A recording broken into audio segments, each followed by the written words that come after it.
కాంగ్రెస్ కు ఓటు వేసినందుకు ప్రజలంతా నానా పాటలు పడుతున్నారని బీఆర్ఎస్ వర్కింగ్ ప్రెసిడెంట్ కేటీఆర్ ఆరోపించారు. పాలించడం తెలియని పార్టీ కాంగ్రెస్ అని ఎద్దేవా చేశారు. రేవంత్ రెడ్డి గారు వారికి నేను విజ్ఞప్తి చేస్తున్నా, మాట్లాడితే ఒక డైలాగ్ కొడతాడు, మొగోనివైతే గెలువు, మొగోనివైతే చెయ్యి అంటాడు. అయ్యా రేవంత్ రెడ్డి, నీ భాషలు నీకే చెప్తున్నా భయ్, నేను నాకు ఆ భాష రాదు, నీకోసం నేర్చుకొని మాట్లాడుతున్నా. రేవంత్ రెడ్డి గారు మొగోనివైతే ఇచ్చిన మాట ప్రకారం 2 లక్షల రుణం మాఫీ చేసి ఓటు అడుగు. రేవంత్ రెడ్డి మొగోనివైతే మా ఆడబిడ్డలకు మాట ఇచ్చినావు, 18 ఏళ్లు నిండిన ఆడబిడ్డలందరికీ నెలకు 2500 వేస్తా అన్నావు, ఇచ్చినాకనే ఓటు అడుగు. మొగోనివైతే నేను అడుగుతున్నా.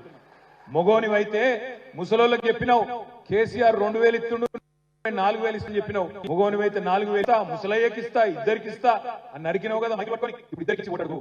రేవంత్ రెడ్డి గారు ఒక మాట, పంటలు కొత్తకొచ్చినాయి, వరి ధాన్యం కొత్తకొచ్చింది, మొగోనివైతే 500